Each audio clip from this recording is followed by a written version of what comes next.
আমরা দেখব মৌমাছি ও ডাইনোসর।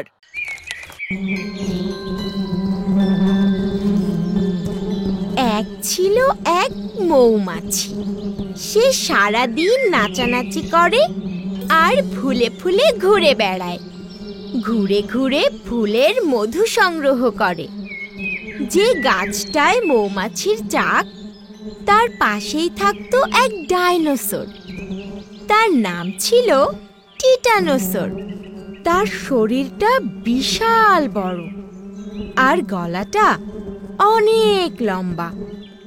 টিটানোসরের লেজটাও ছিল গলার মতোই অনেক অনেক লম্বা। টিটানোসর সারাদিন লতা পাতা খায় আর খাওয়া শেষে অলস ঘুমিয়ে থাকে। একদিন মৌমাছি একটা গাছের মধ্যে খেলা করছে আর গুনগুন করে গান গাইছে। হঠাৎ খেলতে খেলতে মৌমাছিটা মাথা ঘুরে গিয়ে পড়ল টিটানোসরের ঘাড়ে। টিটানোসর তখন মজা করে ঘুমাচ্ছিল। মৌমাছি তার ঘাড়ে পড়ায় ঘুমটা গেল ভেঙে। তার খুব রাগ হলো, তাই মৌমাছির দিকে তাকিয়ে বলল, কি ব্যাপার ভাই, এত জায়গা থাকতে তুমি আমার ঘাড়ে এসে পড়লে কেন? মৌমাছি একটু ভয় পেয়ে গেল। তারপর দুঃখিত হয়ে বলল, দুঃখিত ভাই, আমি তো খেলছিলাম, হঠাৎ কি যে হলো, মাথা ঘুরে পড়ে গেলাম। টিটানোসর দেখতে বিশাল হলেও সে ছিল খুব শান্ত আর খুব ভালো। কখনো কারো ক্ষতি করত না। সে বুঝতে পারল মৌমাছি ইচ্ছে করে এটা করেনি। তাই সে বলল, ও আচ্ছা, ঠিক আছে, তাহলে তুমি তোমার কাজে যাও, আমি একটু ঘুমাই। ও এই বলে টিটানোসর আবার ঘুমিয়ে পড়ল। আর মৌমাছিটা তাকে ধন্যবাদ দিয়ে চলে গেল ফুলের খোঁজে। বনে কেউ কাউকে বিরক্ত করে না, সবাই আনন্দে সুখে শান্তিতে বাস করে। একদিন এক শিকারী এলো বনে। তার হাতে একটা বন্দুক। সে টিটানোসরের কাছে এলো। এসে টিটানোসরকে দেখতে লাগলো। টিটানোসর এর আগে কখনো শিকারী দেখেনি। দুই পায়ে ভর দিয়ে কোনো প্রাণীকে হেঁটে আসতে দেখে টিটানোসর খুব মজা পেল। তাই সে শিকারীকে জিজ্ঞেস করলো, আরে, তুমি তো খুব ভালো খেলা জানো, দুই পায়ে হাঁটছো, তুমি কি বনে নতুন এসেছো? শিকারী বুঝতে পারল টিটানোসর এর আগে কোনো শিকারী দেখেনি। তাই সে দুষ্টু হাসি হেসে বলল, হ্যাঁ ভাই, আমি এই বনে নতুন এসেছি। আমাদের বনে দুই পায়ে হাঁটার নিয়ম। তখন টিটানোসর বলল, দুই পায়ে হাঁটার নিয়ম? কিন্তু আমি তো দেখছি তোমাদের আরো দুটি পা আছে। শিকারী হাসতে হাসতে বলল, শোনো, ওগুলো পা নয় ভাই, হাত। টিটানোসর অবাক হয়ে বলে, হাত? হাত দিয়ে কি করো তোমরা? শিকারী বলল, হাত দিয়ে আমরা শিকার ধরি। শিকার ধরবার কথা শুনে টিটানোসর একটু ঘাবড়ে গেল আর মনে মনে ভাবল, শিকার ধরে?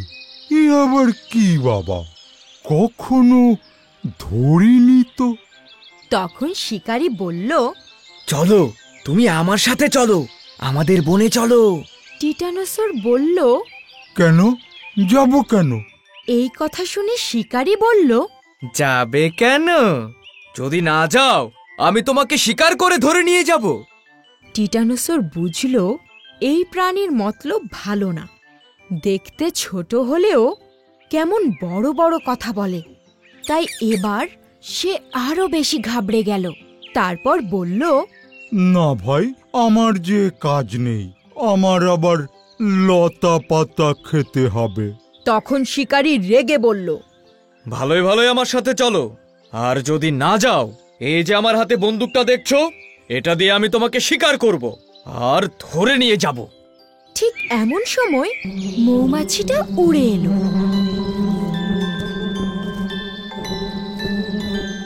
মৌমাছি এর আগে শিকারীকে দেখেছে।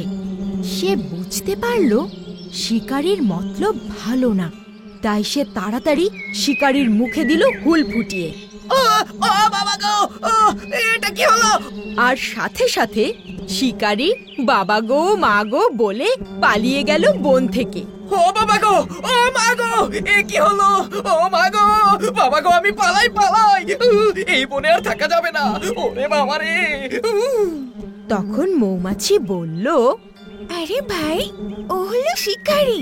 ও পশু পাখিদের বন থেকে ধরে নিয়ে যায়। তুমি ওর সাথে কি করছিলে? টিটানোসর বলল, ভাই, আমি তো এর আগে কখনো শিকারি দেখিনি, তাই একটু গল্প করছিলাম। কিন্তু তুমি সময় মতো না এলে কি যে বিপদ হতো। তখন মৌমাছি একটু হেসে বলল, ঠিক আছে ভাই, আর চিন্তা করো না, এখন থেকে আমরা বন্ধু।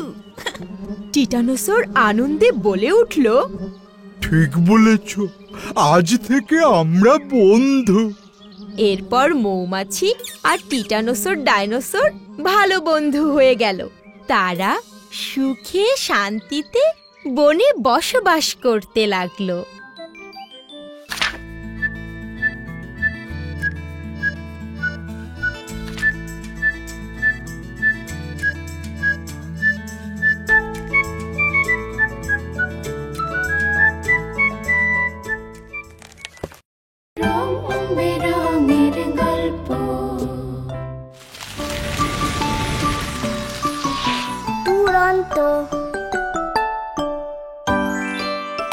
ফেসবুকে ফলো করো এবং ইউটিউবে সাবস্ক্রাইব করো দুরন্ত টিভি।